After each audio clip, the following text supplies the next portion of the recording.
Dear members, dear friends, please take your seats. Дорогие парламентарии, дорогие друзья, пожалуйста, занимайте свои места.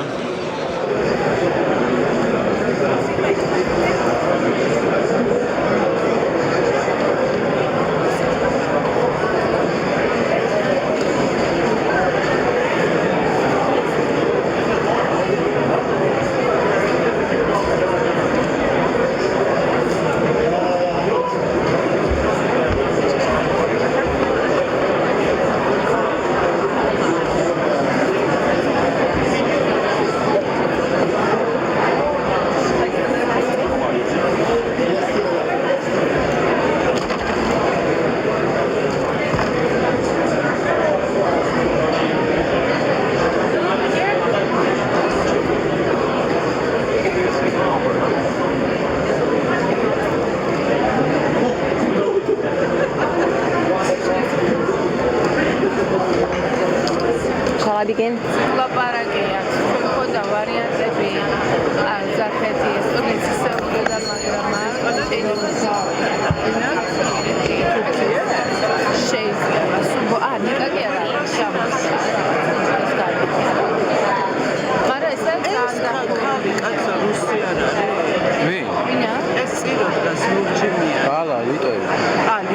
Tambali არის, მაგრამ იტყველი. სული აქცენტი გლაბაა. ხო, მაგრა, ხო. გამახსენე, ეს ჩვენ რო არ უყარვარ.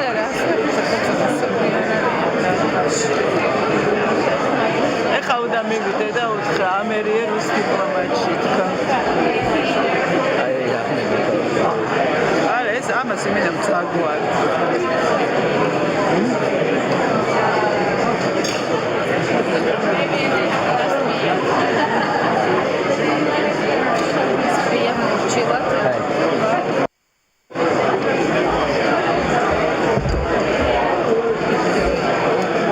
Good to see you. How are you? Hey, how are you? აი, ჩვენ ჩელენტანი მოვიდა, ჩემი რუმინელიც.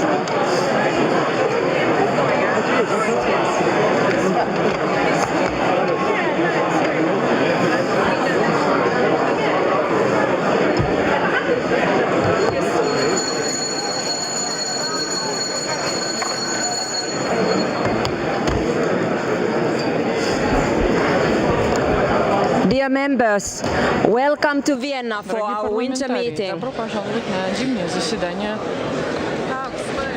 парламентской ассамблеи в Вене.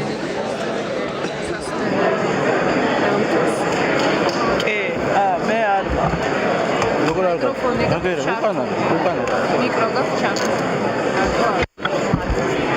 We are about to start.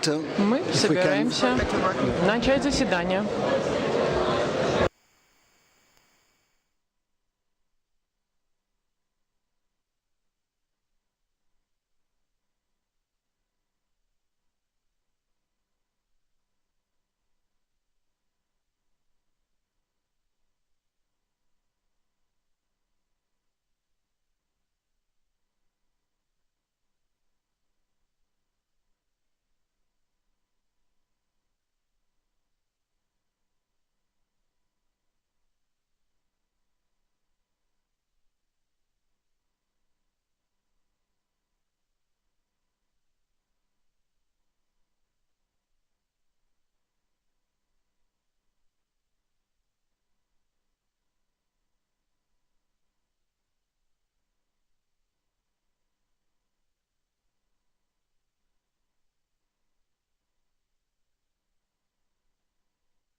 Okay, we are about to start. If we can, Мы and please use this собираемся to hear. начать работу, и, пожалуйста, возьмите наушники для того, чтобы слышать перевод.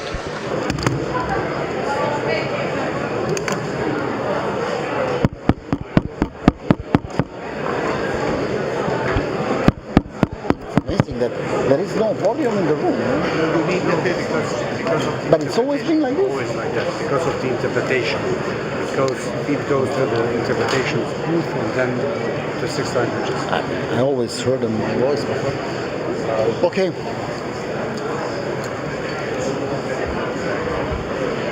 Dear members, please use your headphones in order to hear what is said here at the podium. чтобы слышать то, что будет сегодня, то, что мы будем First of all, обсуждать сегодня на подиуме. welcome to Vienna for our winter Добро meeting. пожаловать в Вену на нашу Before we зимнюю сессию. begin, let me remind Прежде of чем мы a few начнем, technical хотела бы issues. напомнить о This нескольких meeting is организационных being моментах. Это встреча, это заседание.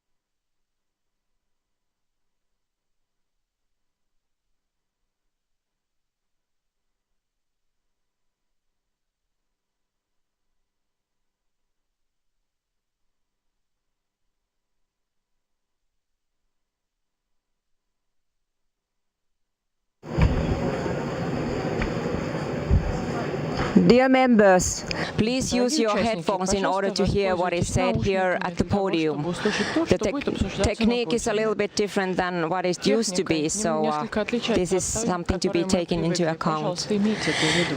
So, welcome to Vienna for our winter meeting. Before we begin, let me remind of a few technical issues. This meeting is being recorded and streamed on the OSCE EPA social media platforms and website. As noted in the procedural information circulating amongst all delegations, members wishing to intervene in debates must sign up in the table office, which is room 525. In accordance with Rule 27.2, the lists will close 1 hour before the start of each meeting. 1 hour before the start of each meeting.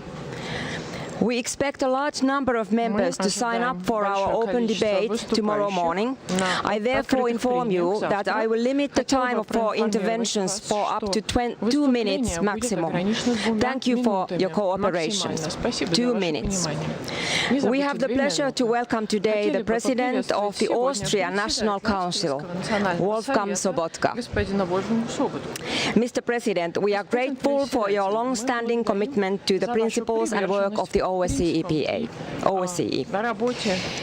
We welcome for the first time the chair in office of the OSCE, the Minister of Foreign and European Affairs and Trade of Malta, Dr. Ian Borg. Mr. Chair, we greatly appreciate your presence in Vienna today. We very much look forward to this opportunity to interact with you and determine how we can together raise the political profile of the OSCE. We are also glad to welcome again the Secretary General of the OSCE, Mrs. Helga Schmidt. Madam Secretary General, we greatly appreciated you joining us at our autumn meeting in Yerevan. This is another opportunity for us to join forces to tackle the challenges facing us at the OSCE. Mr. President, Mr. Chair, Madam Secretary General, dear members, this winter meeting comes at a critical moment, both for our organization and for our region. When we last met in Armenia, we faced an unparalleled situation, the possibility of an organization without a chair, Secretary General, and heads of institutions. Even though this dangerous situation has temporarily been averted, the solution reached by the Ministerial Council falls short of ensuring the OSCE's sustainability in the long term. This winter meeting therefore offers truly a unique chance for us parliamentarians to exchange with you, the leaders of the executive side of the OSCE. Debates with heads of institutions and counterparts within the OSCE's governmental structures will also take place during our committee meetings. Many of the issues plaguing the OSCE are not recent, but they have been exacerbated by the current international environment, and let me be frank, the actions of one party participating state. Both the OSCE and our Parliamentary Assembly now share similar challenges. Take our funding, for example. Years of zero nominal growth had already hamstrung the OSCE. No budget has been agreed to in almost 3 years. If you consider the high inflation which all our countries are still experiencing, this means that the organization operates with much less than it did just a few years ago. This poses a clear challenge for the OSCE. How can we recruit and retain the people essential to delivering the OSCE's mandate? How long can we aim to do more with less? Our Assembly faces the same issues. The situation has been made worse with Russia refusing to pay its contribution to the Assembly. I received yesterday a letter from the head of the Russian delegation confirming that Russia will not pay its contribution this year either, nor participate in our meetings. Let me use this opportunity to clarify what has been reported in the media. The Russian Federation is not withdrawing from the OSCE Parliamentary Assembly. Its delegation is essentially suspending its participation. In practical terms, this changes very little. Russian members have not participated in our activities since our last winter meeting 1 year ago. They had already stopped paying their contribution. This simply clarifies what we have been expecting regarding the Russian delegation's intentions. Although this may complicate our financial stability, this decision confirms that righteousness of our collective efforts to hold the Russian Federation accountable for its clear and repeated violations of OSCE principles. We said it last year. The OSCE Parliamentary Assembly is not an unrestricted platform to spew propaganda and promote a war of aggression. We will never let our Assembly be misused in that way. Instead, we will remain a forum for frank and honest dialogue, rooted in our shared values and commitments. Our doors will always remain open to those committed to these basic principles.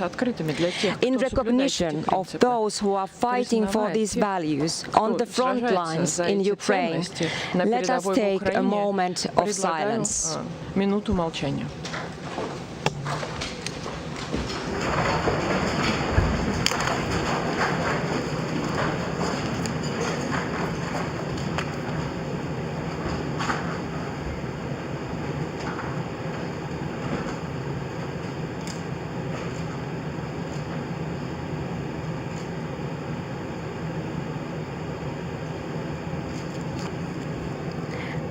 Thank you. I now propose an additional moment of silence to mark the violent death in custody of Alexei Navalny. Насильственной смерти в заключении Алексея Навального.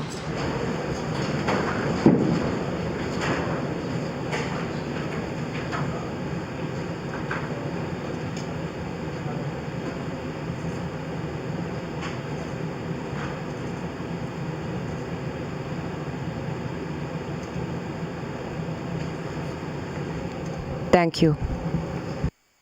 Спасибо.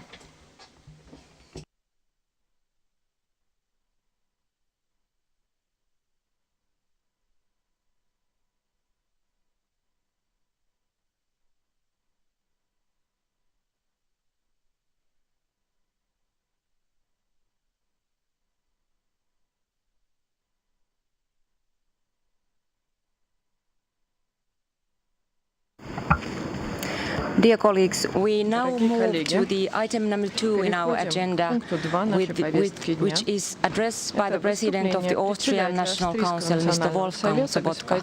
With this, let me now invite President Sobotka to address our Assembly.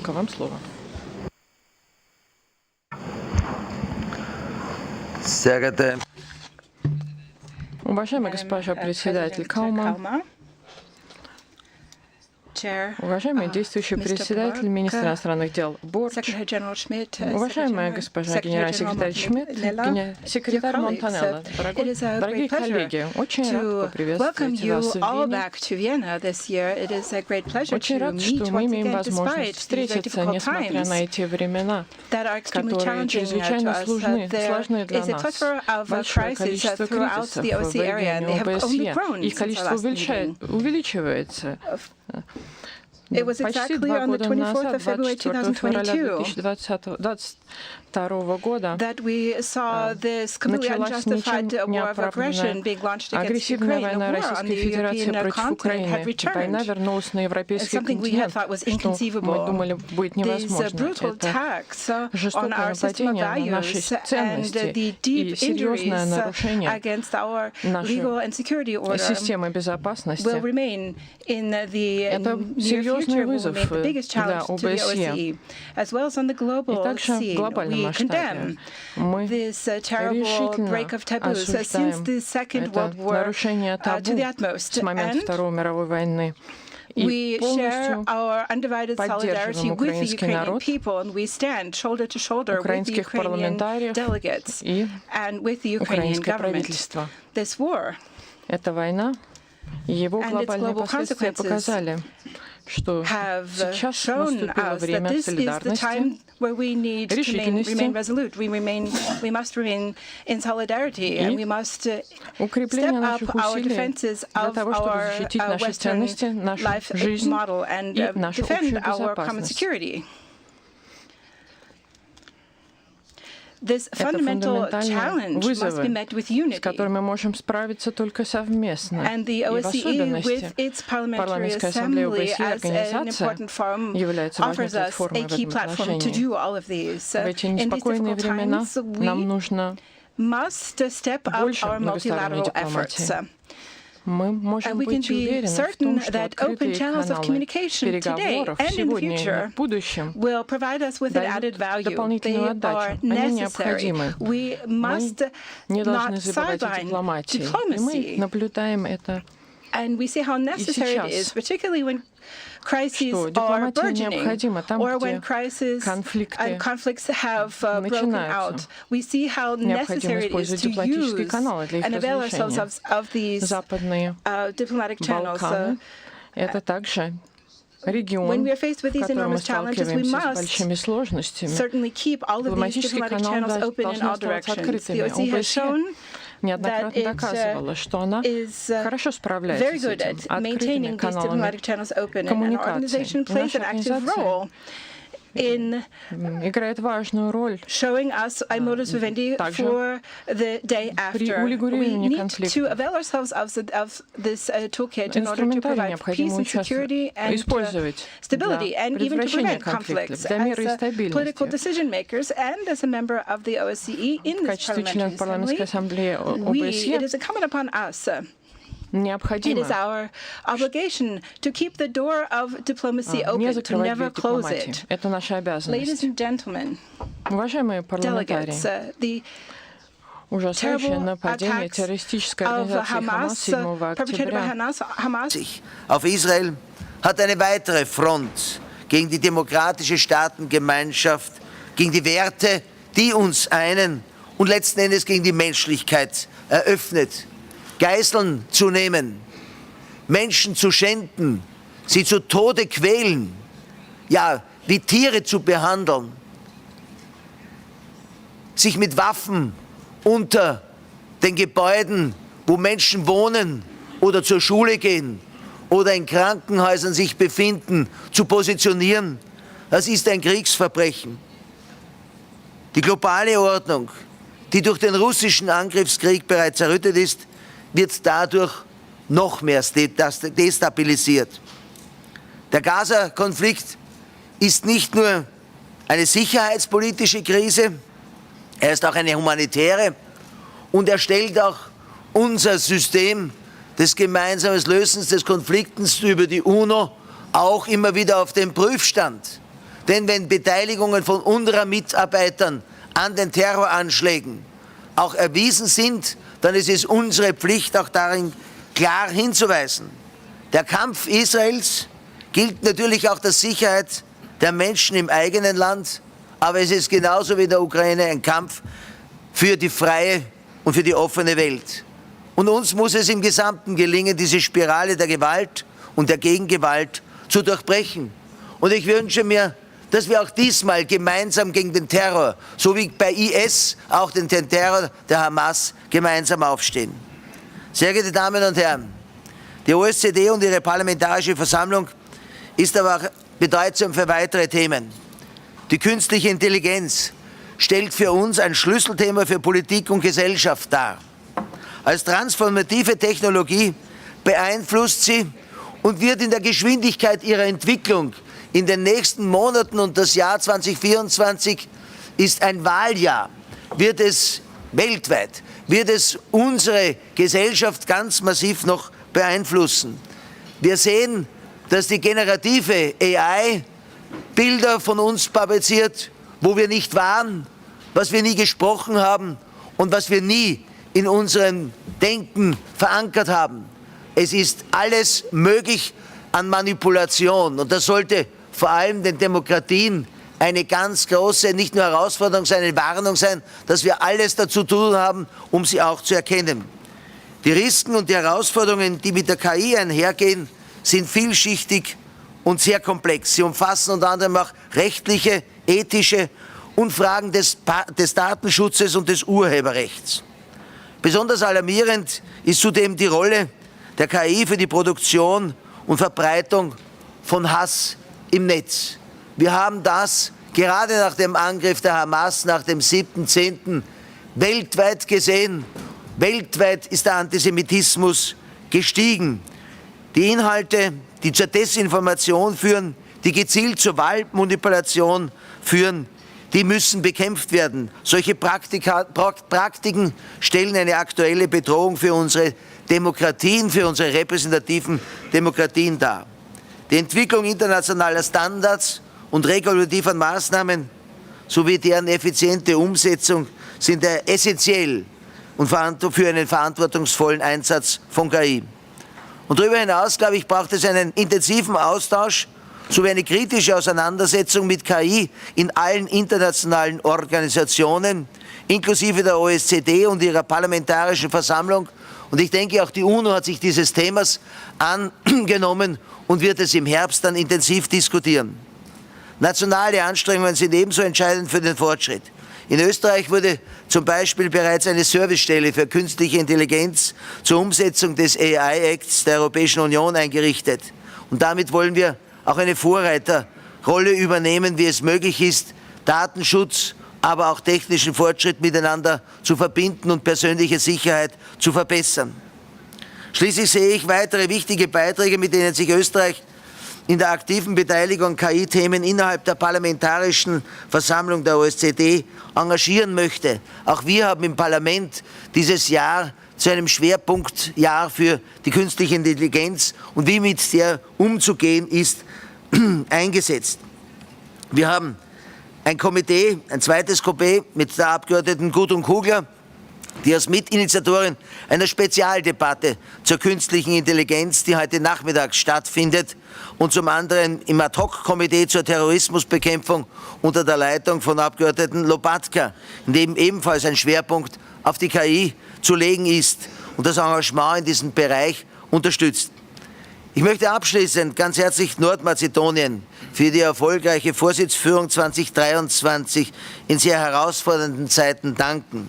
Ich wünsche Malta einen großen Erfolg in schwierigen Zeiten, aber aus der Sicherheit heraus, die Malta nicht nur im mediterranen Raum, sondern in ganz Europa spielt, auch einen wesentlichen Beitrag zu leisten. Ich kann zusichern, dass das österreichische Parlament sich weiter intensiv in der Parlamentarischen Versammlung durch unsere Mitglieder des Parlaments einbringen wird und dass sie stets ein offenes Tor und einen offenen Dialog in Wien vorfinden werden können. Herzlichen Dank.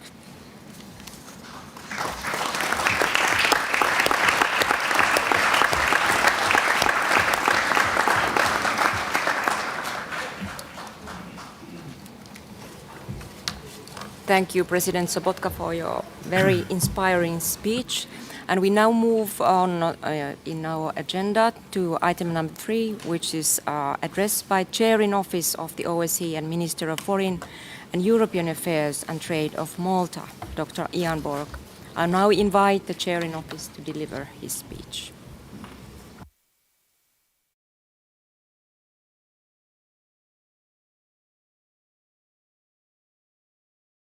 Thank you, President Kauma, President Sobotka, Secretary General Montella and Secretary General Schmidt, honorable members of Parliament.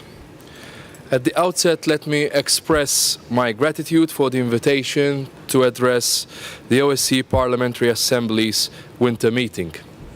It is an honor for me to be in Vienna today and have the opportunity to exchange with you on the most pressing issues on our region's security agenda. As OSCE Chair in Office, Malta strongly values an enhanced synergy between the governmental and parliamentary structures of the organization. This meeting comes yet again at challenging times for an organization that has security and cooperation as key components of its DNA. While conflict, tensions, and uncertainty are sadly dominating our environment, it is precisely for this reason that we need an organization such as the OSCE. An organization that unwaveringly promotes and upholds its values and founding principles. An organization that provides a platform for dialogue among 57 non-like-minded participating states. An organization that can assist with a remarkable conflict cycle toolbox based on its unique comprehensive approach to security.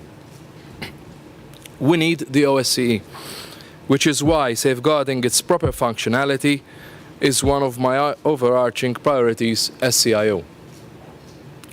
It is crucial that we all make use of the platforms and instruments for facilitating dialogue provided by this organization. In this context, I regret that the Russian delegation decided not to be in the room today. Colleagues, as fellow politician, I share your conviction that politics also means service, leadership, and strategic foresight. This is why I attach great importance to this meeting. Over 300 parliamentarians representing both majority and opposition political forces, and ultimately more than 1 billion people. The potential of this plenary is remarkable. Your views are of critical importance. You are here to bring the needs of your constituencies to this important international forum and discuss them together. Not only, you are also here to bring the OSCE back home.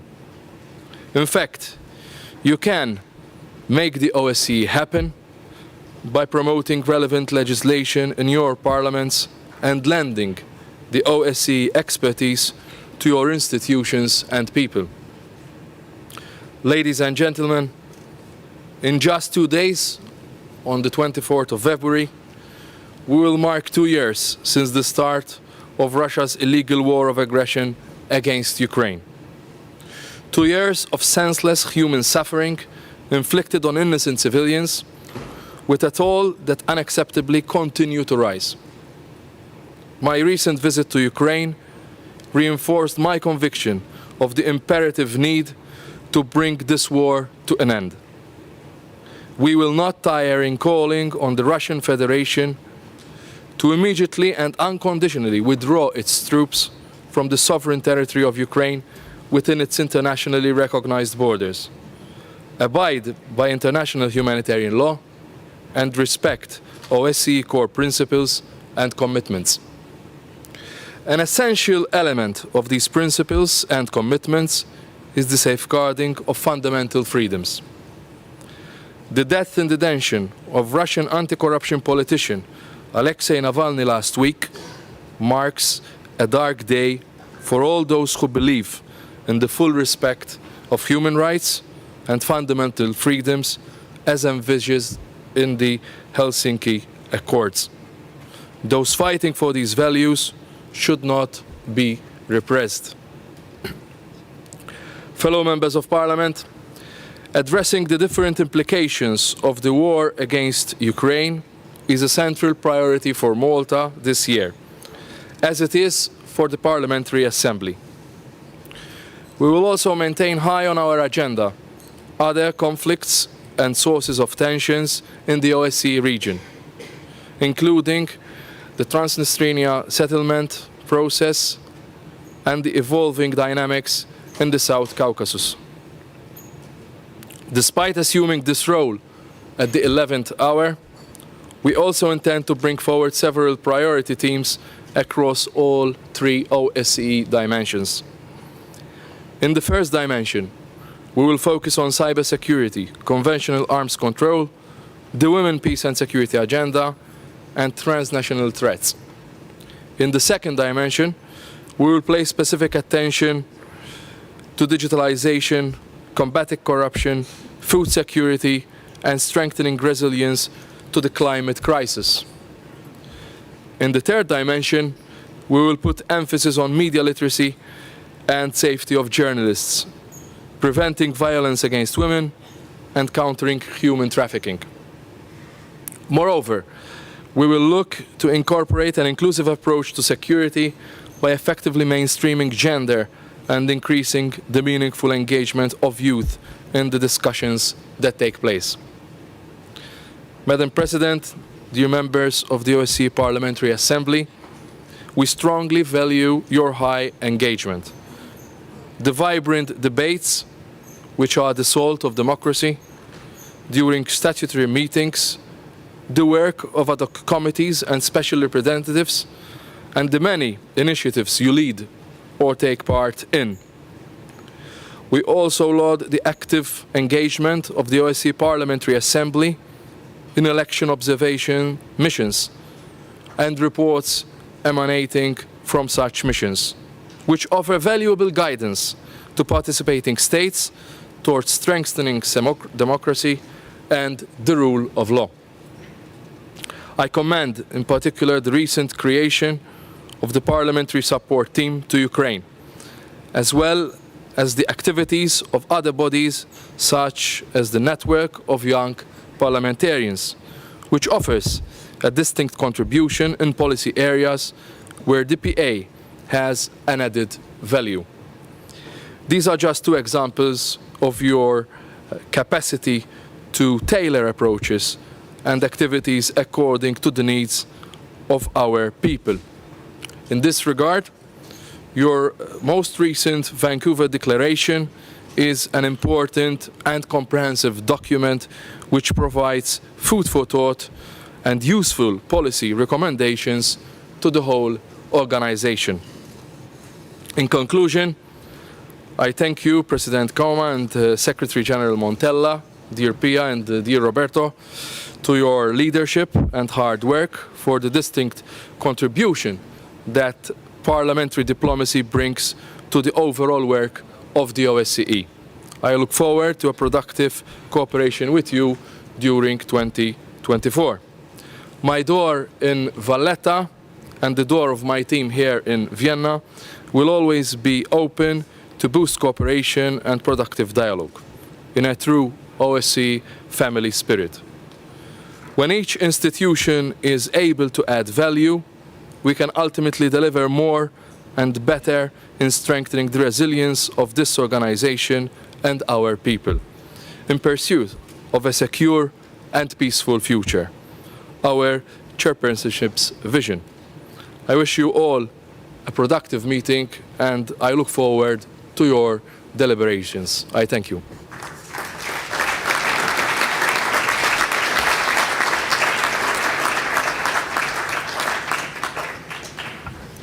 Thank you, Dr. Borg, for your strong and encouraging speech.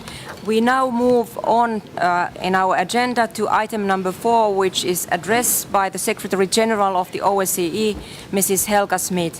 I now invite the OSCE Secretary General to deliver her address.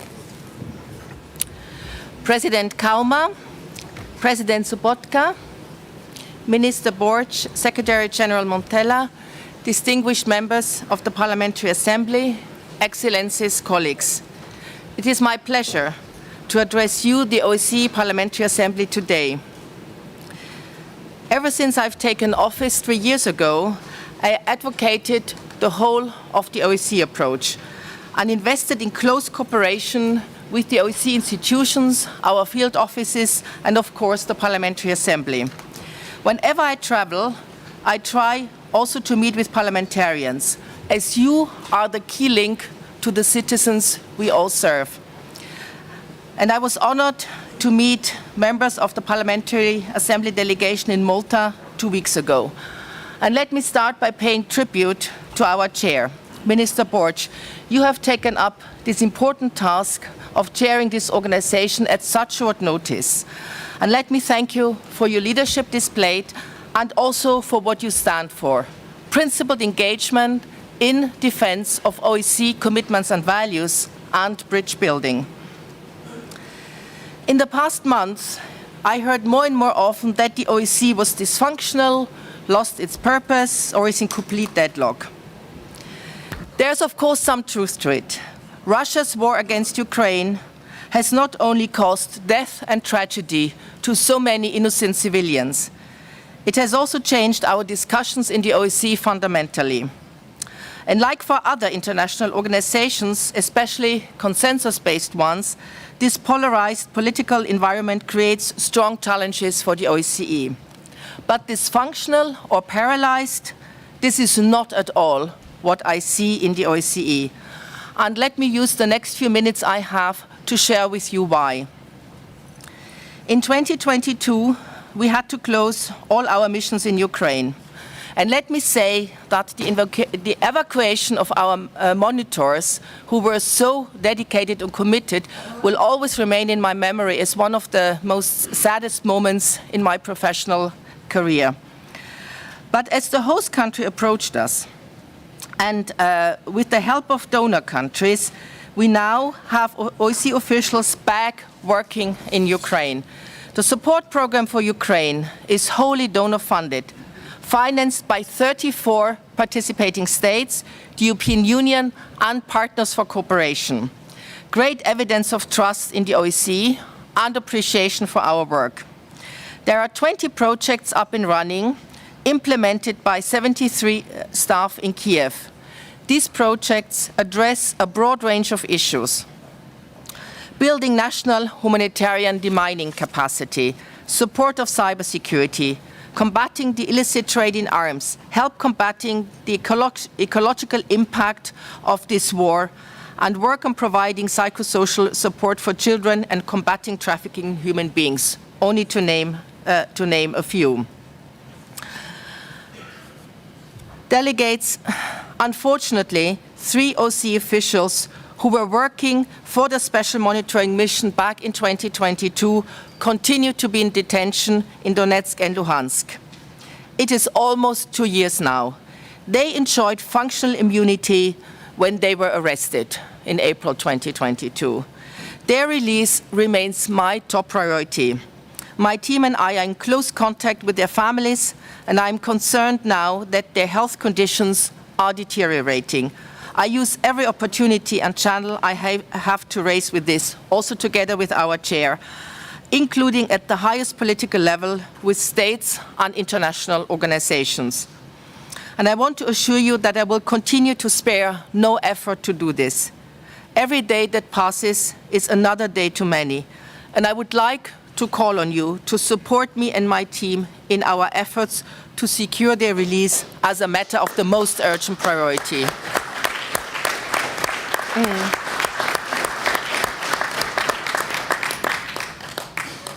Dear delegates, Poland, North Macedonia, and now our Maltese chair have defined Ukraine as a priority of this organization.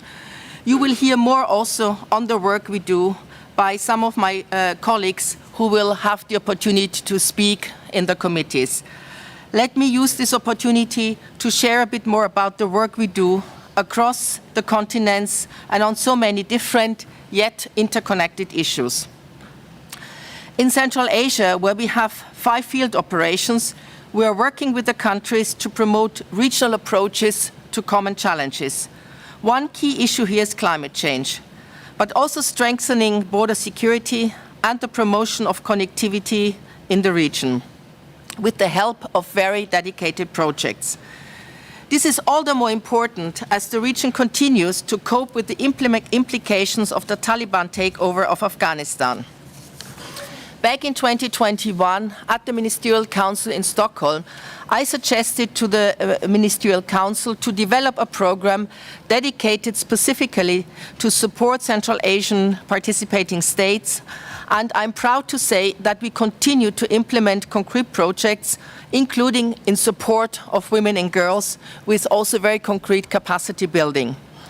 In Southeastern Europe, we are working to build bridges and strengthen social cohesion and integration of diverse societies, while also helping to address corruption. This is a drain on the population and an impediment to good governance. Our work on trial monitoring, for instance, has produced concrete results and helps participating states in the region address systemic issues in handling organized crime. Our mission to Moldova just marked its 30th anniversary and continues to work on trust and confidence building and supports dialogue between the sides. As mentioned by President Kauma, I was in Yerevan and used this opportunity also for consultations with the Armenian leadership.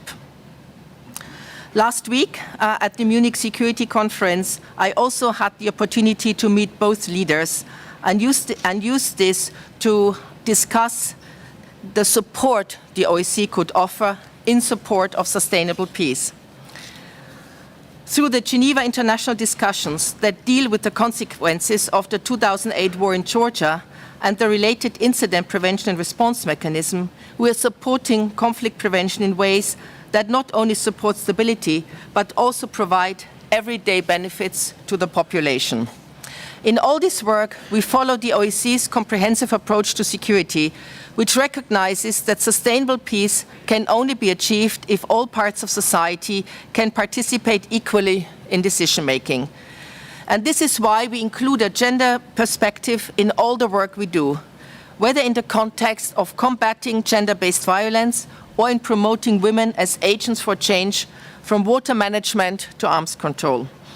Through a network I launched in 2021, we are supporting women peace builders and mediators from across the OSCE region, including in Ukraine, to help them to improve their skills, expand their networks, and advocate for the inclusion of more women at the negotiating table.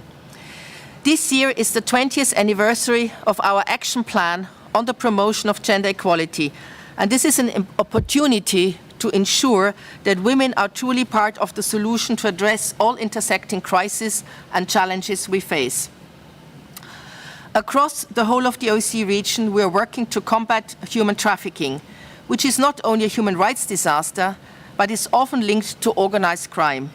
We are working with governments and parliaments to take more consistent action against this form of modern-day slavery, whether through improving support to those who might be vulnerable, addressing websites that knowingly or unknowingly promote human trafficking, or tackling labor exploitation hidden in global supply chains. And I'm proud to say that this organization has become a world leader in promoting this comprehensive approach. There are many more examples I could offer, from climate change to cybersecurity. But what I would like you to take away from my speech is the following. Despite the challenges we face, the OSCE continues to deliver tangible results every day. One of the challenges, of course, and I will conclude with that, is related to the budget, also addressed by the President. For an organization, any organization, to function properly, it needs sufficient resources. None of this work that makes us so proud would be possible without the resources that all our participating states entrust us with. And I want to thank you as elected representatives of those states for these valuable and key resources. I want to reassure you that they are being spent carefully and to great impact for the people we serve. And I hope I can count on your support as we move into the next phase of our budget negotiations for 24 after 3 years without an adopted budget. And as I shared with you in Yerevan, I'm very proud of the dedicated staff we have. I'm proud of the work we do, despite the insecurity related to 3 years of a not adopted budget, also to years and years of zero nominal growth, and also that affects particularly our local staff, as in some of our field missions, we can only pay like 65% of the agreed UN salary scales. And despite all that, they are proud to work for this organization and they do dedicated work.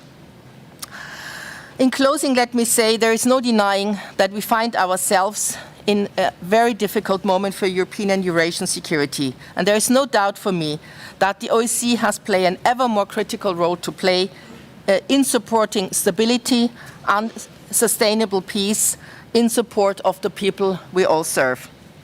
The work of the Parliamentary Assembly is an essential element of this, and your role as the representatives of your communities and delegates represents a vital link between the OSCE and the people it serves. I count on your continued support. Together we can ensure that despite the challenges, the OSCE will continue to deliver meaningful and impactful work for the 1.3 billion people across our region in support of comprehensive and sustainable security. Thank you so much.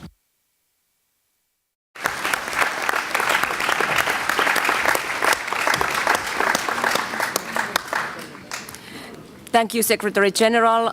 Thank you, Helga. Dear Helga, I would like to thank you in particular for all your efforts in securing the release of the 3 SMM members of staff illegally detained in Russia. Earlier this month, when I was in Kiev, I also had an opportunity to meet with some of their family members, and I have reassured them that we will do our utmost to secure their release. I think it's very important that they also know that we continue all our efforts so that we will see the detainees back with their families. Thank you. Thank you. So we now move forward in our agenda, and it is time to start a session with questions and answers at item number 5. Each member who has asked and signed up in advance to ask questions will have 1 minute to ask his or her question. I propose that we first hear all the questions before giving the chair in office and the Secretary General an opportunity to answer. I have altogether 9 questions listed here, and I will first give the floor to Christian Vigenin from Bulgaria, and he will be followed by Hedy Fry from Canada. Thank you, President. Mr. Chair, Madam Secretary General, I appreciate your presence and your presentations today. I'd like to draw your attention to a very practical issue. Last week I visited Moldova in my capacity as Special Representative on Eastern Europe. My conversations highlighted the positive contribution of the OSCE field presence in Moldova for the past 3 decades. It has helped the Moldovan government with reforms. It has been instrumental to build confidence between the 2 banks of the Dnistru River, and more importantly, the OSCE has helped implement practical solutions to better the lives of all citizens in Moldova. I have identified 2 serious operational problems, however, which affect the efficiency of the mission and of its work. First of all, the issue of the renewal of its mandate. It has been renewed in the past each year. Now it's being renewed every 6 months. That creates lack of predictability and contributes to the second problem that you, Madam Secretary General, touched upon. With high inflation, the arrival of more international organizations in Chisinau, and the fact that OSCE has not agreed on a budget since 2021, our mission in Moldova can no longer compete to recruit and retain maintain staff. It has been understaffed for 2 years. It no longer has the means to hire interpreters and drivers. I'm sure that this situation is the same in many of the OSCE field operations. I would therefore like to ask you the following questions. How can the OSCE maintain a credible presence in the current circumstances? How do you plan to address the issue of the renewal of the mandate, especially of the field mission in Moldova? And how can the OSCE deliver on its mandate if our governments cannot agree on adequate funding? Thank you. Thank you, Christian Vigenin. I would like to remind the following speakers to stick to only 1 minute, as we have to end this session at 10:15. I next give the floor to Hedy Fry from Canada, and she will be followed by Thibault François from France. Peter Beam, Chair of the Foreign Affairs and International Trade Committee of the Senate of Canada. On behalf of Hedy Fry, I'd like to thank the speakers for their interventions. My question is for the OSCE chairperson in office, Mr. Ian Borg. Your predecessor as OSCE chairperson in office, the Foreign Minister of North Macedonia, had a policy of, quote, no business as usual, unquote, regarding OSCE operations due to Russia's war on Ukraine. What is your position on how the OSCE should approach its work in its various committees and working groups in the context of Russia's ongoing aggression against Ukraine? Thank you. Thank you. And I next give the floor to Thibault François from France, and he will be followed by Farah Karimi from the Netherlands. Je vous remercie, Madame la Présidente. Monsieur le Président en exercice, Madame la Secrétaire Générale, chers collègues, ma question portera sur la situation dans le Caucase. Des élections présidentielles anticipées ont été organisées en Azerbaïdjan le 7 février dernier. Il était très symbolique que ce scrutin soit également organisé dans le territoire du Haut-Karabakh, vidé de sa population arménienne. Des négociations de paix ont été ouvertes dès fin novembre et comprennent évidemment un important point relatif à la délimitation de la frontière arméno-azerbaïdjanaise. J'espère très sincèrement qu'elles aboutiront rapidement. Toutefois, on ne peut être que sceptique sur l'issue de ces pourparlers au regard des déclarations récentes du président d'Azerbaïdjan. C'est la raison pour laquelle il faut soutenir l'Arménie, et pas uniquement en paroles. Les voisins de l'Arménie doivent bien prendre la détermination et comprendre la détermination des partenaires internationaux pour discuter et empêcher toute atteinte à l'intégrité territoriale et à la souveraineté de l'Arménie. On peut d'ailleurs dénoncer l'incohérence ou l'ambiguïté de l'Union européenne qui bénéficie d'exportations de gaz depuis l'Azerbaïdjan de plus de 12 milliards de mètres cubes en 2022. Ce volume est censé doubler pour atteindre 20 milliards de mètres cubes d'ici 2027. Chaque État peut prendre des mesures propres de soutien à l'Arménie. Dans un contexte où l'incohérence de l'Union européenne avec l'Azerbaïdjan est forte et où l'élection présidentielle symbolique ont confirmé l'annexion du territoire du Haut-Karabakh, quel est votre avis, Monsieur le Président, sur la situation? Quelles sont les perspectives d'évolution et les conséquences pour la sécurité dans la zone? Et quelles sont les actions concrètes que l'OSCE compte mettre en œuvre pour garantir la souveraineté territoriale de l'Arménie et la soutenir? Je vous remercie. Thank you, and I give now the floor to Farah Karimi from the Netherlands, and she will be followed by Mikita Poturayev from Ukraine. Thank you very much, Madam President, and thank you, the speakers. And my question goes actually to Minister Borg. Minister Borg, you mentioned that we are here to bring OSCE back home, and I totally agree with you. And as you know, we as parliamentarians are the ones who are responsible for adopting the budget in our home countries. What are the 2 or 3 key messages that you want to share with us about funding of OSCE that we should take home to our budget debates? And secondly, the OSCE PA has long been an advocate of the OSCE's field missions.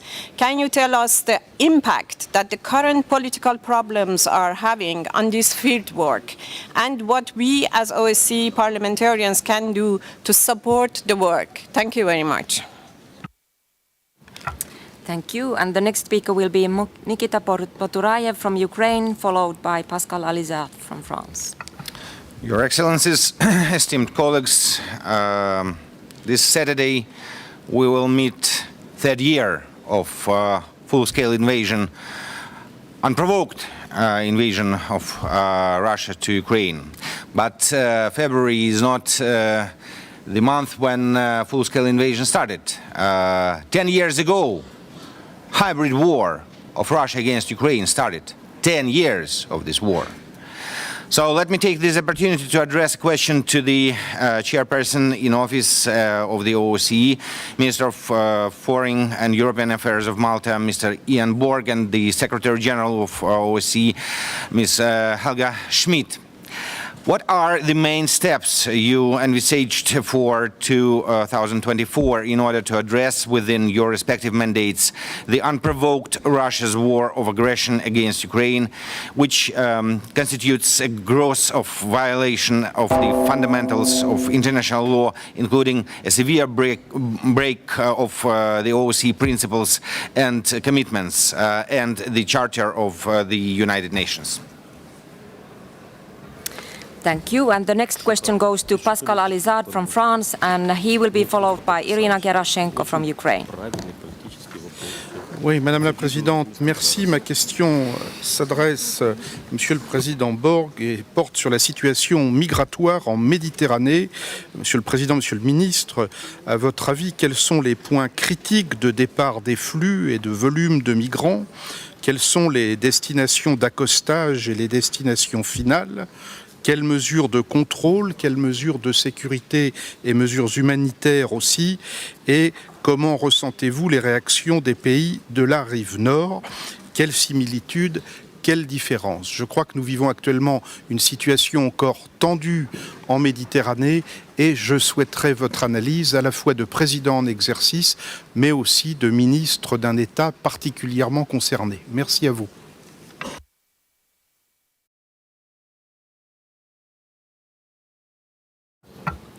Thank you. And the next question goes to Irina Gerashenko from Ukraine, and she will be followed by Mayor Habib from France. Thank you, dear colleague. As you must know, Putin has announced election on the 17th March, including in the occupied Ukrainian territories. The Parliamentary Assembly has still not come up to the response to the re-election of Putin, which will be illegitimate. We must show our strong position regarding this issue. My question is, have the OSCE Parliamentary Assembly discussed the possible response to the elections, and what will it be? Thank you. Thank you. And the next question goes to Mayor Habib from France, and he will be followed by Dan Barna from Romania. Merci, Monsieur le Président.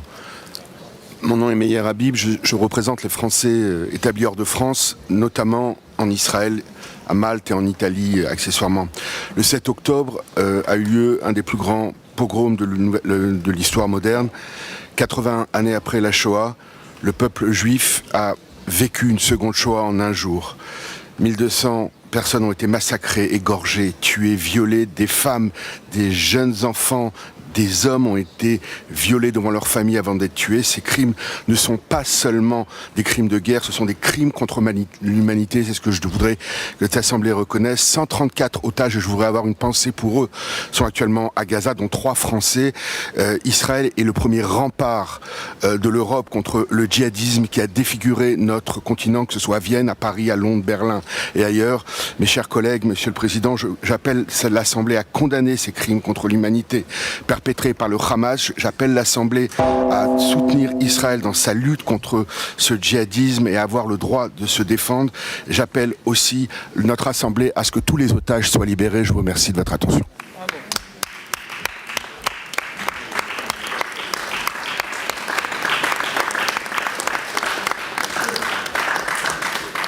Merci. Thank you. And the last question goes to Dan Barna from Romania. Thank you, Madam President. We welcome the visit to Ukraine of both the CEO and the President of the Parliamentary Assembly. This is a statement of commitment to keep Russia's legal war of aggression against Ukraine at the top of the OSCE agenda. We are interested, and the question is for Mr. Jan Borg, we are interested in your opinion about the measures and initiatives to be taken by the OSCE to maintain the level of interest and support within our societies and on top of our government's agendas, considering that disinformation influences the public perception and downsides the importance of the Ukrainian war. And we noticed even today in this assembly, there were interventions of colleagues not mentioning at all the Ukrainian war. So this is an issue, and I'm interested about your opinion. Thank you.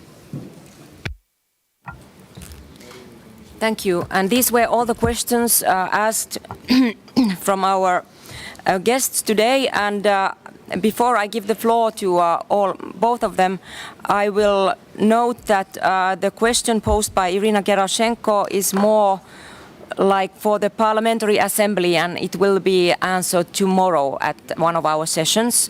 But I now give the floor to each of our guests, Dr. Borg and Mrs. Smith, and each of you will have 5 minutes at your disposal to address these questions. And I begin by Dr. Borg. Please, the floor is yours.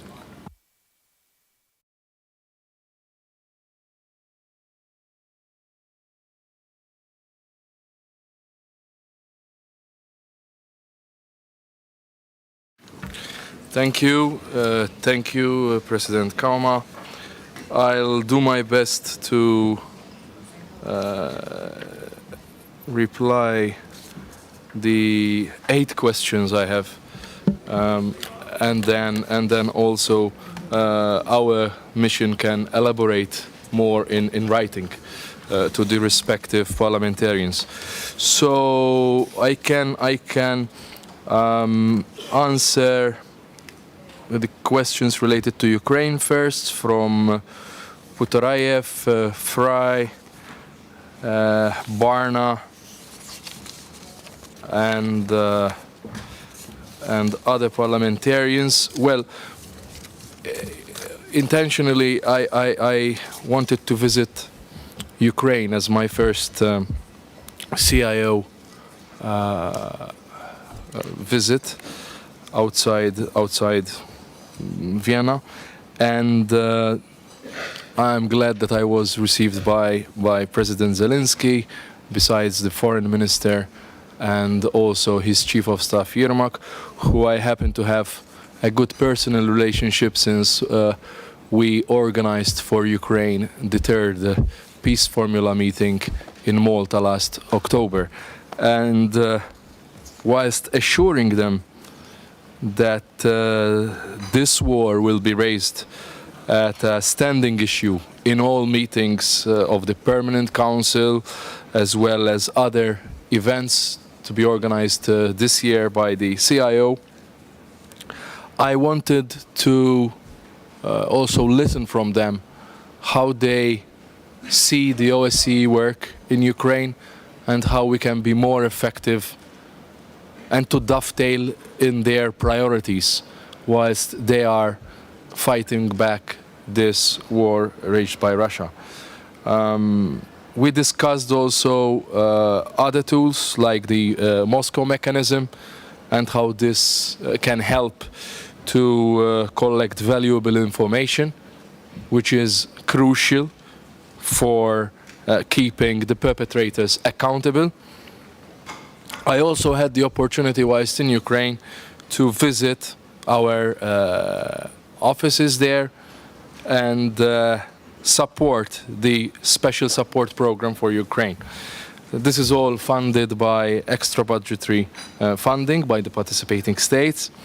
I was given a thorough presentation about the 20 projects plus that the SPU is at the moment implementing with our Ukrainian partners, and there are other projects in the pipeline under discussion.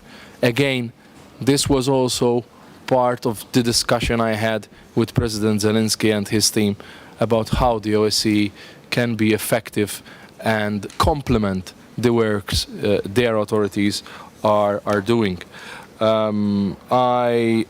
I'd like to commend the efforts of my predecessor, my colleague Bujar Osmani, Foreign Minister of North Macedonia, for the great leadership and determination, for also reaching an agreement in Skopje. I know that his decision meant much more work for me and for our team, but we're happy to do it. And it's the same for us. It's no business as usual, and I think we should keep up his work on finding pragmatic solutions, not only on Ukraine, but also on the functionality of the organization. With regard to disinformation mentioned by Barna,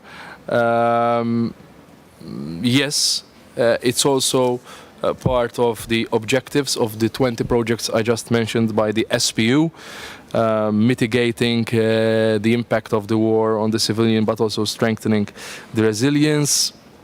Disinformation is obviously a major problem in our digital societies today. And once again, I refer to the Moscow mechanism in order not only to collect the valuable information, not only to keep the perpetrators accountable, but also to have then the resources to counter that narrative, to communicate publicly to our people, but also to our governments, to our parliamentarians, to our fellow parliamentarians. That's also why in my speech I also mentioned that we will be promoting media literacy in the participating states, and also facilitating open dialogue and therefore the credible information. A cross-sectional question on budget, but mainly mentioned by Vijanin and others. With regard to the field missions, I'm sure that Secretary General Schmidt will also give more feedback and information on this. But yes, it is one of the most pressing issues for the organization, and I fully agree with you that that our mission to Moldova is doing an excellent job and working in a very difficult environment. I met the new Foreign Minister and Deputy Prime Minister last weekend in the Munich Security Conference. I also have to say that back-to-back with the Ukraine visit, I intended to visit Moldova immediately the next day. Unfortunately, due to also government reshuffle, it was more appropriate to give them some space, since Minister Nicu Popescu was being replaced by the new foreign minister, and it's now going to be anyway my next visit to see their job there and speak to the Moldovan government. As EU members, we are also very supportive to Moldova now that it's closer to its EU path. Your point on OSCE that cannot pay competitive salaries also highlights the need to increase the budget, not least to counter inflation. The staff members are the backbone of this organization, especially in our field missions, and therefore for their institutional memory, it's important for us not to lose them. And this is the budget is in fact one of our priorities, but I urge you also to help us by lobbying and pressing your respective governments to come to an agreement in the coming weeks on the budget. Our mission here in Vienna is working hard on this, and I hope that after a couple of years without budget, we can achieve this together. With regards to the question by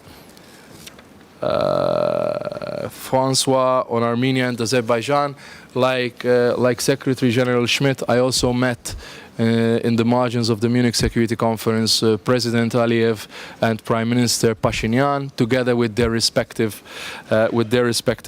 foreign ministers. I encouraged all the good faith efforts towards sustainable peace in the South Caucasus. I intend also to visit them both.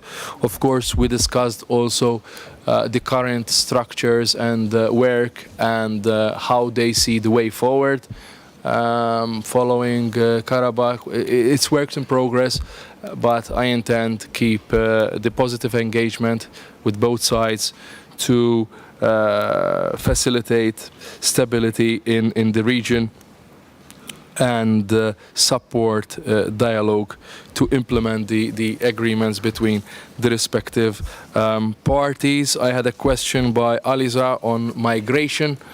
Migration is a pressing issue for, I wouldn't say the Mediterranean countries alone, but the whole of continent. And what is our challenge on Monday is others' challenge on Tuesday or latest Friday. And whilst we and our geographical position, the small size, the population density, it's an important aspect of our foreign policy priority. I believe we have to work more and make mutually beneficial partnerships with third countries along the migratory routes in order to have sustainable and long-term solutions, because we need to address the root causes. People will continue to migrate as long as they are in dire need to find a better place. And that's why I believe we have to keep working on the root cause of their migration. In order to have safe, orderly and regular migration. Malta needs migrants for its economic success and to sustain it. But we'd like all migrants to arrive to our shores via the legal channels, and we have to definitely work on the root cause. On Palestine, last thing, I know President Kauma is looking at me because of time. We were very clear from day one, condemning without reservation what the terroristic organization Hamas did on the 7th of October, asking for the releasing of all hostages without any conditions. And that's why, as also elected members on the UN Security Council, Malta managed to spearhead resolution 2712 on the 15th of November. That gave 10 days of humanitarian pause, which also led to USA, Egypt and Qatar to negotiate the release of a good number of hostages. We cannot ignore what's happening now in Gaza either. And that's why we expressed our concerns, because not all Palestinians are Hamas, and Hamas is not Palestine, and that is why we continued to develop and adapt to the situation, and now calling for a ceasefire, not to see more civilians, more children, more women, more elderly losing their lives. Whilst I totally agree with all those that stated that all terroristic organizations and especially this culture, this impunity, should be fought at all and at the strongest level. Thank you, and sorry if I took a lot of time.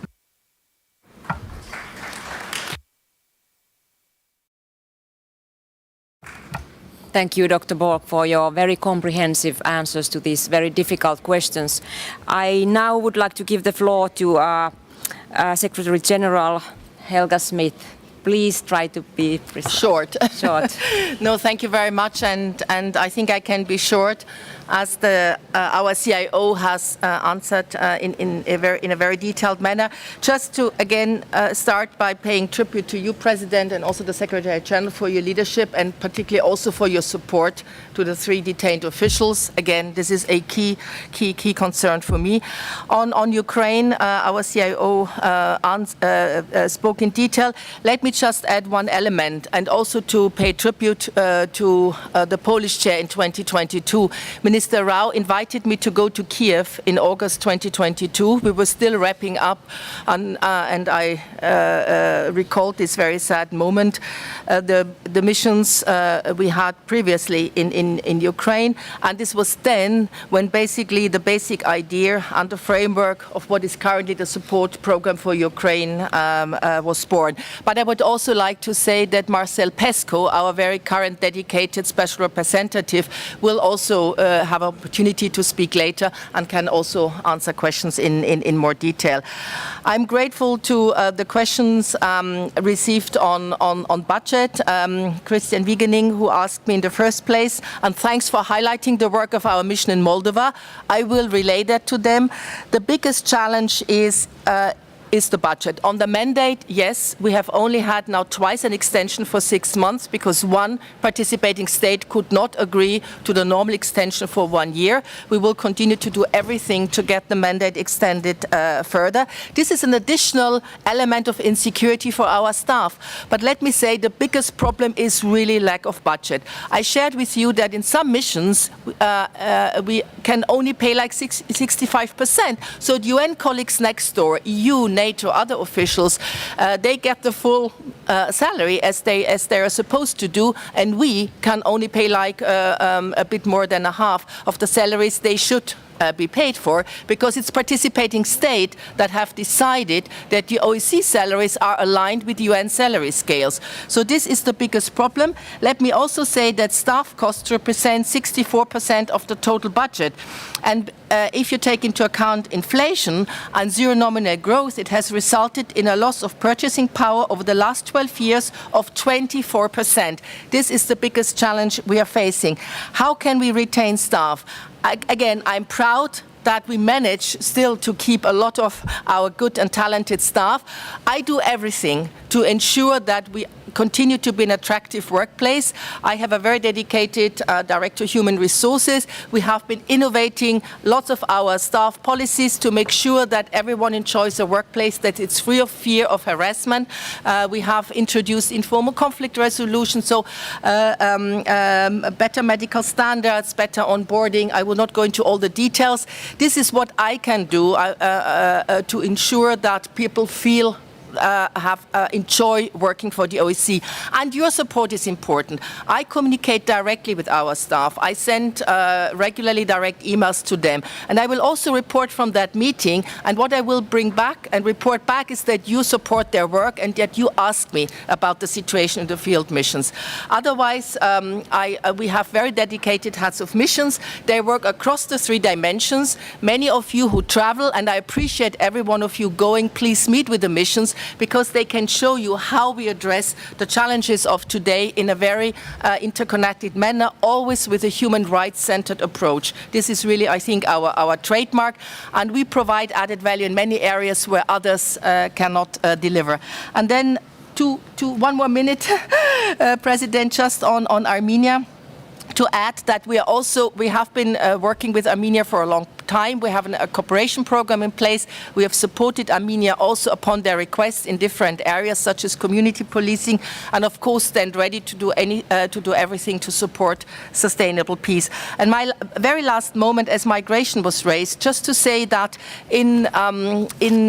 I would very much agree with our chair. We have to address the root causes, but this organization does a lot to help the affected citizens. And in the context of the work we do in fighting human trafficking, we are organizing simulation exercises, trainings in Vicenza this year with Spain, Italy, Malta, Tunisia and Morocco as a very concrete example of our work.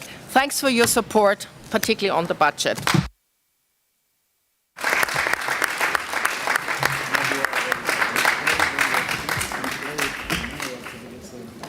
Thank you, Secretary General. Dear colleagues, we still have members who have requested to take the floor, but we have unfortunately run out of time. You may still put these questions to the Chairman in office and the Secretary General in written form, in accordance with Rule 42.4 of our Rules of Procedure. Dear colleagues, this concludes our opening joint session. Our work will resume at 10:35 sharp in this room for the meeting of the first committee. So 10:35 sharp. Thank you.